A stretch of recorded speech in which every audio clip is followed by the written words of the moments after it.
Avec un peu moins de 2 jours à faire avant le repêchage de la Ligue nationale, les dirigeants de la Ligue nationale sont en train de se rencontrer et de faire leur liste finale en vue du repêchage. Et j'ai donc décidé de vous sortir ma liste, mon top 32 pour le repêchage. Donc, c'est pas un mock draft, c'est pas si je mets par exemple Shane Wright premier. Je dis pas nécessairement que le Canadien va repêcher Shane Wright premier, c'est juste que moi je pense dans 5-10 ans qu'on va faire l'exercice de faire un redraft. C'est Shane Wright qui serait potentiellement le premier joueur. Je vais pas vous spoil, ça c'est lui le premier sur ma liste. Mais je vais vous faire mon top 32 avec 3 mentions honorables. C'est parti. Au niveau de mes mentions honorables, si on commence avec le premier russe qui est Gleb Trikozov, que je m'attends clairement pas à ce qu'il sorte en première ronde à cause de tout ce qui se passe avec la Russie en ce moment. Si on va sur Elite Prospect, son rang consolidé, c'est 28e, mais c'est un prospect que certains placent très haut et d'autres très bas. Par exemple, FC Hockey et Elite Prospect le placent 21 et 22e, tandis que The Puck Authority le met 66, Craig Button le met 43. Pour moi, Trikozov, c'est un bon winger. Est-ce qu'il va se développer comme on veut vraiment? Il y a un petit peu la mentalité russe derrière lui, un peu le fait qu'il soit comme paresseux. Il jouait dans la MHL qui était clairement trop facile pour lui. Il se pognait un peu le bang de temps en temps et c'est ce qu'on aime un peu moins. Au niveau de ma deuxième mention honorable, c'est le centre des Steelheads de Mississauga, Owen Beck, qui, lui encore une fois, certains le placent en deuxième ronde, certains le placent en première ronde quand même assez haut. Au rang consolidé, il fait pas partie de la première ronde. Pour moi, quand on parle de Owen Beck, on parle du upside comme étant un troisième centre. Si tu es en première ronde, tu vises, tant qu'à aller chercher un troisième centre, tu vises peut-être un peu plus un coup de circuit et c'est pour ça qu'il ne fait pas partie de mon top 32. Ma troisième mention honorable, le défenseur américain Sam Rinzel.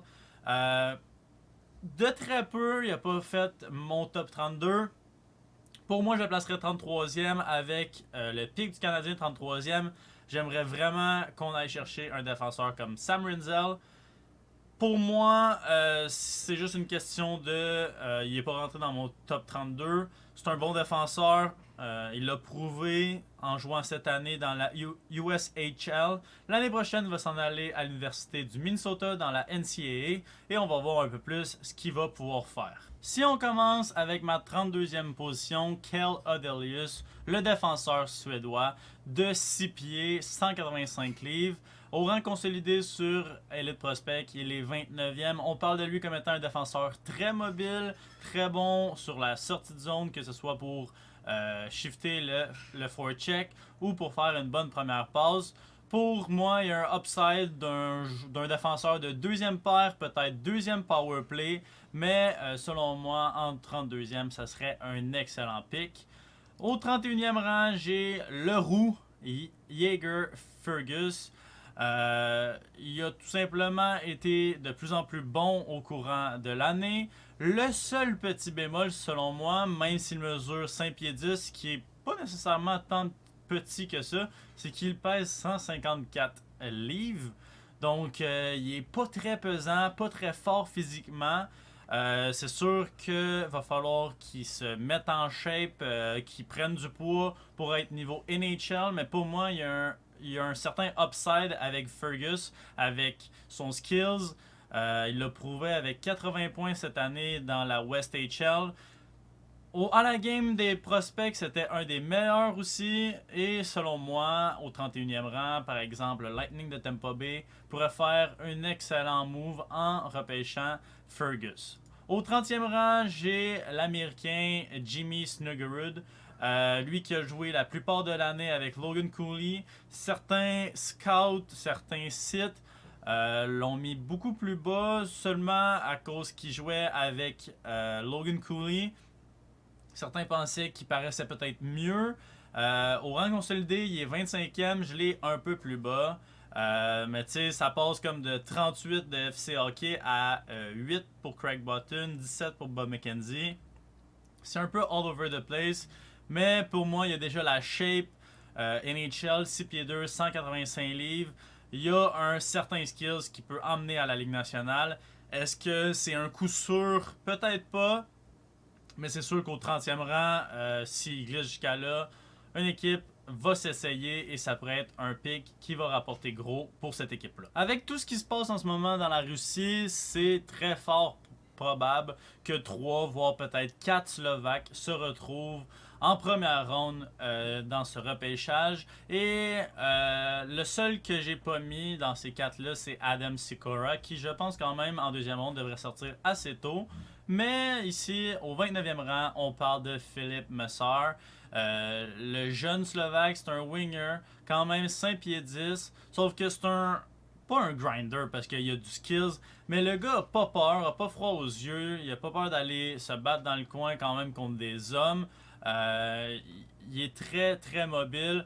Que ce soit son edge work ou son coup de patin sont vraiment sa coche. Donc pour moi, au 29e rang, Filip Mesar fait amplement de sens. On va à l'inverse. Le Suisse, format géant, Lian Bichel, 6 pieds 5, 225 livres. Pour un gars qui mesure 6 pieds 5, on dit de lui que c'est quand même un bon patineur. Il joue dans la SHL et il avait pas peur, clairement, d'appliquer son poids sur les mises en échec. C'est un gros bonhomme, un peu le défenseur, pas moderne, mais un peu les joueurs qu'on recherche, un peu comme Ben Sherrod, Shea Weber, des gars qui vont être utiles en série. Défenseur format géant, pour moi, 28e rang, ça fait amplement de sens. Au 27e rang, un peu dans le même genre, beaucoup plus petit, on a Ryan Chesley, 6 pieds. Lui, il a joué avec Lane Hudson au courant de la saison avec le programme de développement américain et il est devenu un peu le défenseur défensif de ce pairing-là. C'est lui qui a fini avec le plus de mises en échec par game dans son équipe aussi. C'est le genre de défenseur que si tu vois pas, c'est positif parce que c'est le genre de défenseur qui fait pas d'erreur, un peu à la Caden Gooley, beaucoup plus petit. Mais c'est ce genre de défenseur-là, un shutdown demon assez solide en Ryan Chesley. À partir du 26e rang, on tombe un peu dans les joueurs que j'aime plus. Donc au 26e rang, j'ai le Québécois Nathan Gaucher, un gros centre, gros bonhomme. Plusieurs équipes de la Ligue nationale pensent qu'il peut amener un peu plus d'offensive dans sa game. Et c'est pour ça que certains journalistes l'ont même mis, je l'ai vu 13e avec les Highlanders. Selon moi, il pourrait avoir un gros bond. Peut-être que dans 5-10 ans, si ce plafond offensif-là n'est pas capable d'être atteint, je le vois peut-être 26e, mais il pourrait monter jusqu'à 20e clairement d'ici 5-10 ans s'il réussit à débloquer ce côté offensif-là un peu plus. Sinon, 25e rang, mon préféré dans ce draft-là, le petit Lane Hudson qui mesure 5 pieds 8. Selon la plupart du monde, s'il mesurait seulement 3 pouces de plus, Hudson serait clairement un joueur qu'on parlerait dans le top 10. S'il mesure 5 pieds 8, c'est sûr que dans le hockey moderne, c'est un peu plus difficile, mais il y a tellement un bon coup de patin. On voit de plus en plus de joueurs plus petits avec des bons coups de patin à être excellents. Donc selon moi, il pourrait lui aussi se développer en étant un excellent joueur. Au 24e rang, j'ai Rocker McWarty. Juste le nom. Le nom est insane niveau hockey. Il a connu une très bonne saison avec le programme de développement américain. C'est un autre gars, un peu un grinder, lui qui a pas peur d'aller se mettre le nez un peu dans. Pas dans la marde, mais à peu près. C'est un travaillant. Pour moi, McGrady, c'est un des joueurs que j'aime le plus depuis le début de cette saison. Au moins 18 ans, il a été très bon aussi. Et pour moi, ça fait énormément de sens. Une équipe qui prenne un guess au 24e rang. Au 23e rang, maintenant, on commence avec les Suédois. Il y a eu une ligne composée de Oslund, Ogren et Lekkerimäki qui ont joué ensemble premièrement dans les moins de 20 ans et aux moins de 18 ans ensemble. Ils ont été assez incroyables, eux qui ont mené la Suède à une médaille d'or aux moins de 18 ans. Mais pour commencer, au 23e rang, j'ai Oslund qui se retrouve à être un centre, encore une fois, qui n'a pas peur d'aller dans le trafic. La plupart de ses buts au courant de l'année ont été scorés en avant du but, donc c'est un gars qui va chercher les rebonds, c'est quelqu'un qui n'a pas peur de manger les crochets en avant du net.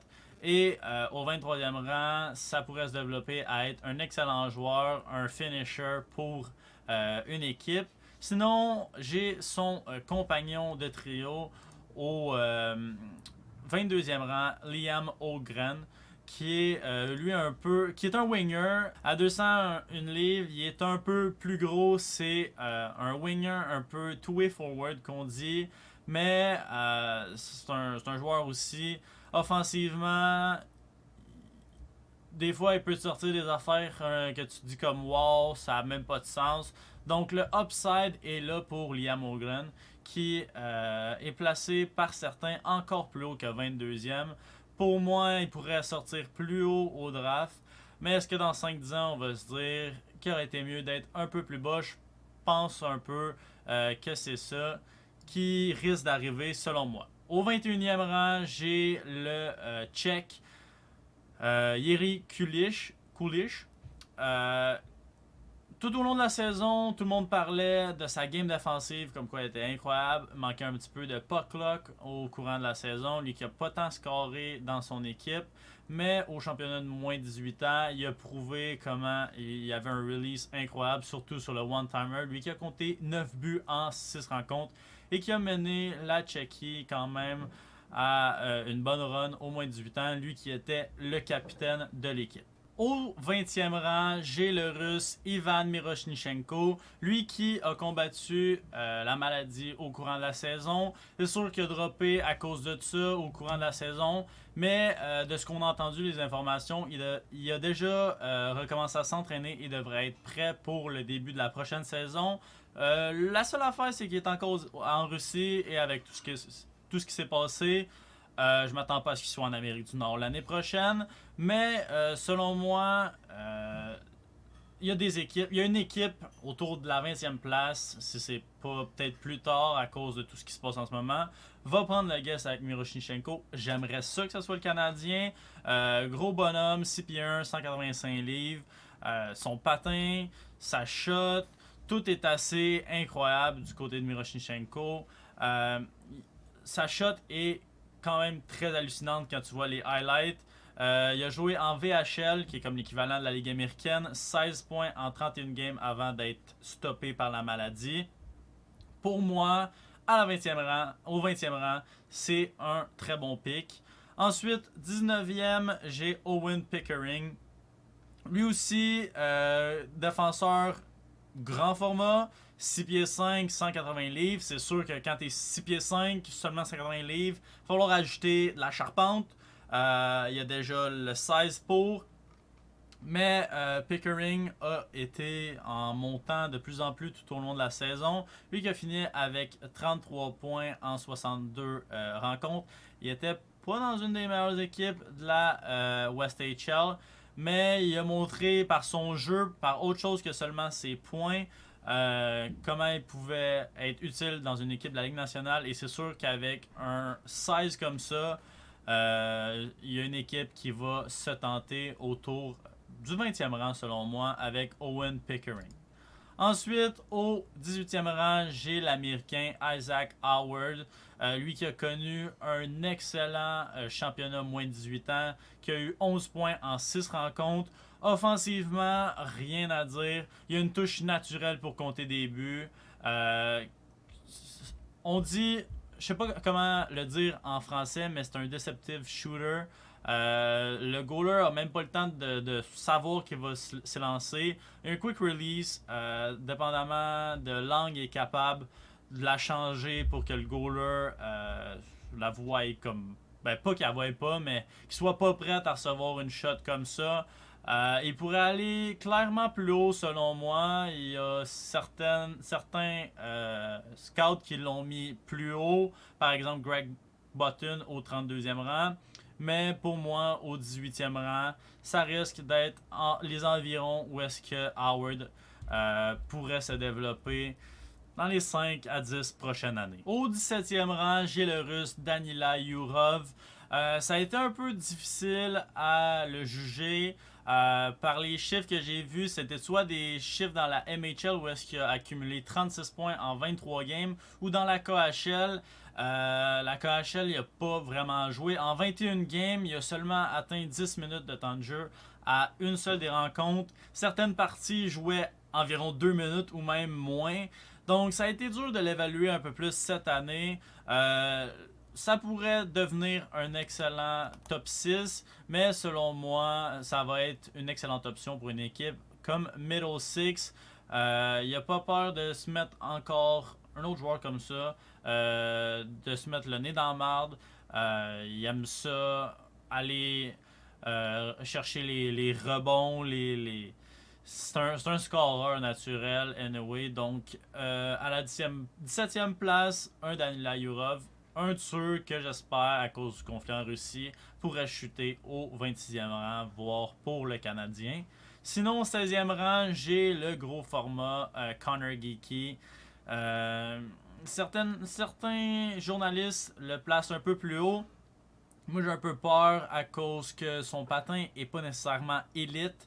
Même s'il est 6 pieds 4, on dirait que des fois, il sait pas trop comment utiliser son corps. C'est sûr que, dépendamment de l'équipe qu'il repêche, si on réussit à le développer correctement, Geeky pourrait devenir un excellent joueur dans la Ligue nationale s'il développe son jeu en incluant sa shape. Il pourrait être excellent. Sinon, au 15e rang, certains le placent encore plus haut. Danton Mateychuk. Offensivement, il a fini avec 63 points en 64 games. Le seul bémol de pourquoi moi je le mets pas aussi haut que d'autres, c'est que défensivement, ça fait vraiment dur. Ses couvertures défensives, c'est à retravailler. Le upside pour Mateychuk, clairement, un défenseur offensif dans le top 4 d'une équipe de la Ligue nationale. Donc, c'est sûr que s'il réussit à travailler son jeu défensif, son positionnement et sa couverture, ça peut être un joueur qu'on va peut-être voir dans le top 10, mettons dans 5-10 ans si on fait un redraft. Mais pour l'instant, à veille du repêchage, je l'ai 15e. Là, on tombe un peu dans ce qui est un peu plus le plus sérieux. Au 14e rang, j'ai Marco Kasper, l'Autrichien de 6 pieds 2 et un des joueurs de ce draft class-là qui a le plus d'expérience professionnelle. C'est le genre de joueur que tous les coachs aiment, peut jouer partout et surtout, c'est un joueur très très compétitif. On l'a vu au championnat des moins de 20 ans. L'Autriche avait clairement pas un club pour se battre et clairement on pouvait voir sur son non-verbal que ça le faisait chier. Souvent il était dans les altercations après les sifflets, question de mettre un peu de pep à son équipe. C'est un joueur qui aime pas perdre. C'est pas nécessairement un joueur qui va jouer sur ton power play dans la Ligue nationale, mais un joueur très utile sur ton middle six et sur ton PK. Et pour moi, au 14e rang, il y a une équipe qui va le prendre pour tout le package et à quel point il aime pas se perdre, à quel point il est compétitif et qui veut pour la victoire. Au 13e rang, j'ai Korchinski. Pour moi, Korchinski pourrait sortir plus tôt. Il y a plusieurs rumeurs qui l'envoient à Anaheim au 10e rang. Il a connu quand même une très bonne saison avec les Thunderbirds de Seattle dans la West HL, lui qui a fini avec 65 points en 67 rencontres, en plus d'avoir connu d'excellents playoffs avec 19 points en 25 rencontres. Pour moi, Korchinski, Mintyukov, Mateychuk, c'est un gros package qui pourrait peut-être sortir un peu all over the place, mais Korchinski à Anaheim, ça fait énormément de sens selon moi. Mais dans ma liste, je l'ai au 13e rang. Au 12e rang, j'ai le Russe Pavel Mintyukov, lui qui joue pour les Saginaw Spirits. Mintyukov pourrait se retrouver être un top pairing guy. Le seul problème qu'on a dit de lui, c'est qu'il était peut-être trop agressif. Souvent, sur le dump-in, il se retrouvait être le premier gars en forecheck. Quand tu es un défenseur, c'est un peu spécial. Mais le point positif dans tout ça, c'est que souvent, c'était le premier gars à back-checker. Défensivement, il joue plus physique. C'est pour ça que je l'ai mis en avant de Matechuk et de Korchinski. Pour moi, il peut devenir un excellent top 4 dans la Ligue nationale. Lui qui a connu une saison de 62 points en 67 rencontres. Au 11e rang, j'ai le Suédois, lui qui complète le trio de la Suède, Jonathan Lekkerimäki, lui qui a connu un championnat de moins de 18 ans incroyable avec 15 points en 6 rencontres, ce qui a valu le MVP pour le tournoi. Lekkerimäki a un peu le package total du sniper, un peu comme mon prochain choix au 10e rang qui est Joachim Kemmel. Lekkerimäki, 5 pieds 11, pas nécessairement un gros bonhomme, mais une shot incroyable. Pour moi, au 11e rang, ça pourrait être un vol, dépendamment de comment il se développe dans la Ligue nationale en tant que sniper. Mais j'ai plusieurs joueurs en avant de lui qui ont un package un peu plus total que le Lekkerimäki. Et au 10e rang, comme je vous avais dit, j'ai Joachim Kemmel. Lui qui, à un certain moment donné, le monde le voyait deuxième derrière Wright. Ce que j'ai jamais vraiment compris, puisqu'il a commencé avec un début de saison incroyable dans la Liga. Ça s'est vraiment calmé avec une blessure. Ensuite, au moins de 20 ans, il a été pratiquement invisible, tandis que d'autres joueurs comme Lambert ont été vraiment flamboyants, si on peut dire. Quand même 23 points en 39 matchs en Liga, c'est une bonne production pour un kid de 17 ans à son année de repêchage. Mais comme j'ai dit, Kemmel pourrait devenir un excellent sniper, un peu comme Lekkerimäki. Mais d'autres joueurs ont peut-être un plus grand upside, un plus gros package à emmener à une équipe. Et c'est pour ça que j'ai Kemmel au 10e rang. Mes 3 prochaines sélections sur ma liste sont un peu plus des swings avec des upsides un peu plus élevés. Au 9e rang, j'ai l'Américain Frank Nazar. Au rang consolidé, se retrouve 9e aussi sur Elite Prospect. Mais certains sites, dont Elite Prospect et Dobber Prospect, le placent 5e et 4e respectivement, tandis que d'autres comme Greg Button de TSN le place 25e, Sportsnet 14e. Donc il y a vraiment différentes visions de Frank Nazar. Mais pour moi, le joueur qui s'en va à l'Université du Michigan l'année prochaine est vraiment un joueur offensif avec plusieurs outils dans son coffre à outils. C'est un joueur qui n'a pas peur de, on dit drive the middle, d'aller vers le trafic, de passer au travers, d'aller chercher la rondelle, de créer des opportunités en ouvrant le jeu par le centre. Et pour moi, s'il se développe, en effet, il pourrait se retrouver à être un top 5 comme Elite Prospect ou Double Prospect voit en lui. Sinon, au 8e rang, Lambert, j'ai rien d'autre à dire que pour moi, c'est le Aturati de cette année.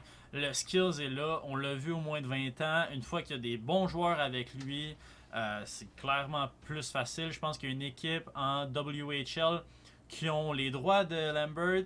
Il n'y a pas de contrat de signé l'année prochaine en Finlande. Il a switché d'équipe en plein milieu de l'année pour aller avec les Pelicans, l'équipe de sa région. Ça n'a pas plus aidé de ce que j'ai lu. Les Pelicans avaient des tactiques vraiment fuckées, quasiment le Flying V qu'ils faisaient. Donc, il était comme peut-être une coche trop haute. Il y avait beaucoup de frustration dans son jeu. Mais comme on a vu au moins de 20 ans, le skills est là. Ça va être un excellent playmaker dans la Ligue nationale. Je pourrais le voir clairement chuter, mais pour moi, dans 10 ans, on va se dire comme quoi Lambert clairement faisait partie du top 10 de ce repêchage. Sinon, au 7e rang, j'ai Cutter Gauthier, lui qui a aussi monté petit peu par petit peu au courant de la saison. Gauthier s'est retrouvé à être un excellent producteur pour le programme de développement américain, lui qui a fini avec 34 buts en 54 games. Il a joué à l'aile au courant de la saison, principalement avec Logan Cooley. Mais l'année prochaine, à Boston College, il devrait jouer au centre.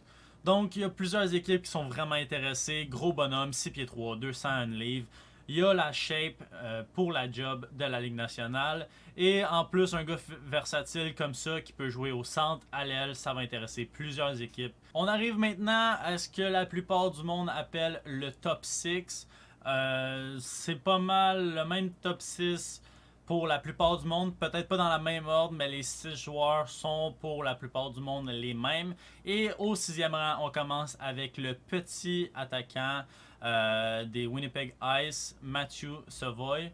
Lui qui a fait 90 points en 65 games cette année. Commencé avec un début de saison incroyable, ça s'est calmé un peu plus. C'est sûr qu'à cause de sa shape, 5 pieds 9, c'est quand même petit pour un centre dans la Ligue nationale. Je pense qu'il pourrait être un top 6 dans la Ligue nationale, mais à l'aile. Ça va être intéressant de voir quelle équipe va le repêcher, le fit possible, mais le skills est là. Il n'y a rien à redire niveau skills. Donc au 6e rang, selon moi, ça va être un excellent pick. Au 5e rang, j'ai le Tchèque David Jiříček.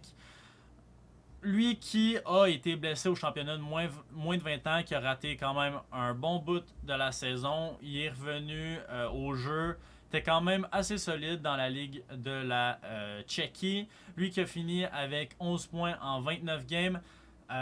Il est un peu droppé plus bas à cause principalement de sa blessure. Pourrait sortir même en dehors du top 6. Je pense principalement à cause de sa blessure, mais c'est le genre de gros défenseur droitier que toutes les équipes vont aimer. Gros bonhomme, 6 pieds 3, va pouvoir être le QB d'un power play. Peut-être pas un QB moderne qui est un excellent passeur, mais plutôt un peu à la Shea Weber, P.K. Subban et même récemment Darnell Nurse, où est-ce que c'est peut-être pas les meilleurs playmakers, mais qui t'ont toute qu'une garnotte. Clairement, Jiříček pourrait fitter avec des équipes comme les Flyers, voire même le Kraken. Et au 4e rang, ça va être un peu... ça va faire parler un peu plus, mais j'ai Juraj Slafkovský. Je comprends le hype derrière le fait qu'il a été solide contre des hommes. Seul problème que j'ai avec ça, c'est qu'aux Olympiques, certaines équipes étaient vraiment moins solides. Si on parle seulement du Canada, des États-Unis, les États-Unis avaient pratiquement une équipe de moins de 23 ans, des gars universitaires. Le Canada était aussi genre moins bon. La plupart des goals qu'il a scorés, oui, il les a scorés, veut pas, mais tu sais, il y avait quand même beaucoup de puck luck pour lui aux Olympiques, je parlais. Au niveau du World Junior, pas World Junior, mais au championnat senior, il a été solide, mais contre le Kazakhstan, des équipes de même, contre les grosses équipes, il a été pas mal moins solide.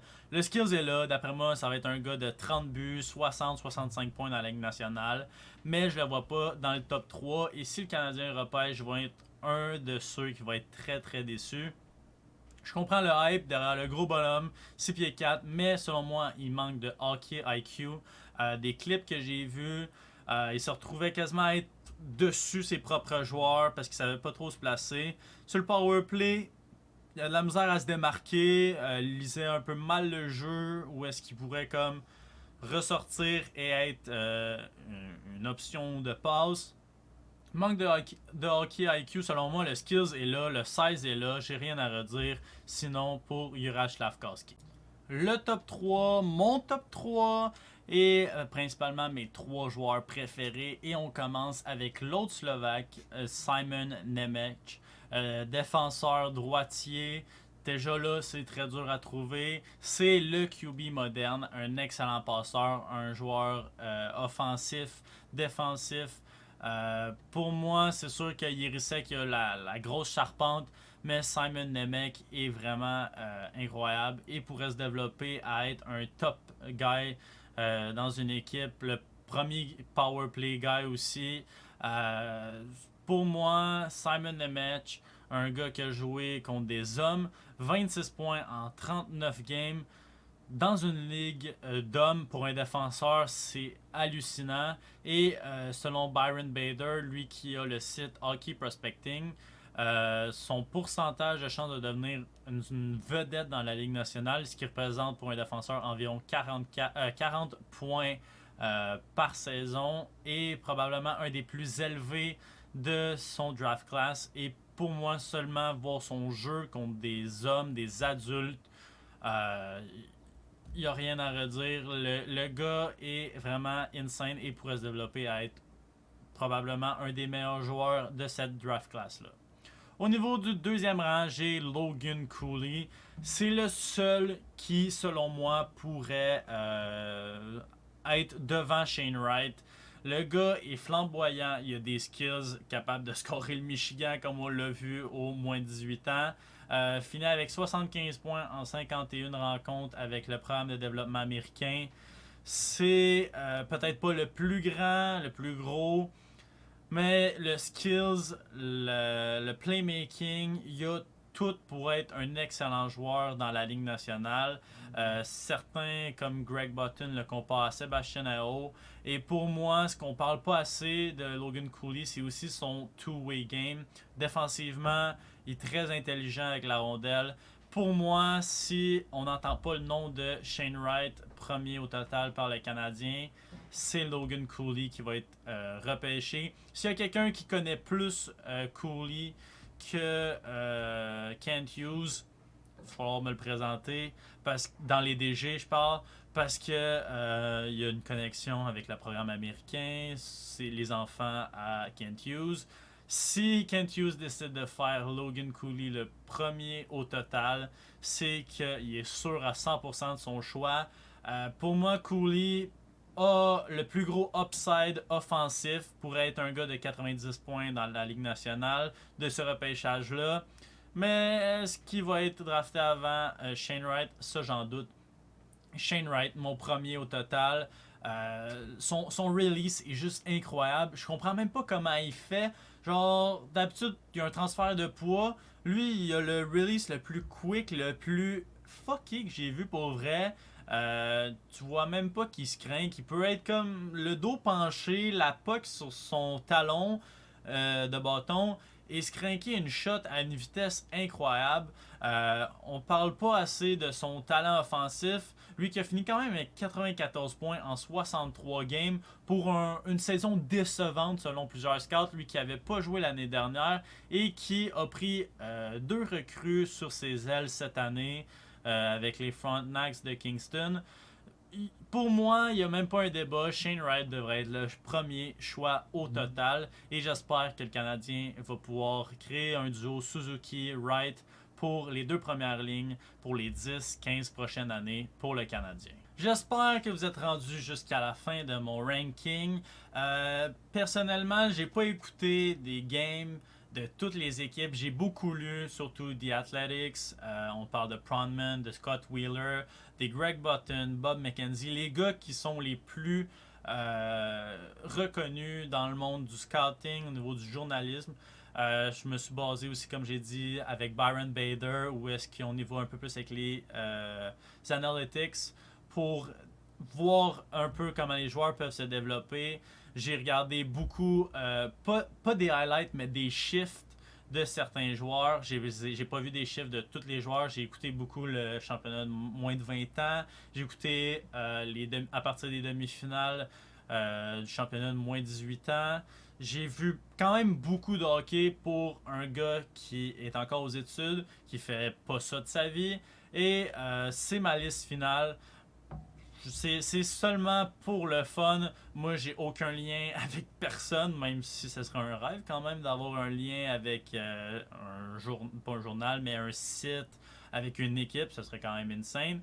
Mais c'est surtout pour l'exercice de revoir, je sais pas moi, dans 3 4 5 ans, voire dans 10 ans, quand on va faire des redrafts, de faire l'exercice de voir au niveau du repêchage le classement que j'avais comparé à ce qui va s'être réellement arrivé. Donc, j'espère que vous aurez aimé cette vidéo un peu plus longue. Dites-moi qui vous voulez voir le Canadien repêché au premier rang. On parle aussi de rumeurs que le Canadien chercherait à aller chercher un pick dans le top 10, un deuxième. Dites-moi qui vous intéresserait dans le top 10 aussi. Sinon, j'espère que vous aurez aimé la vidéo. Je vous dis à la prochaine tout le monde. Ciao, bye.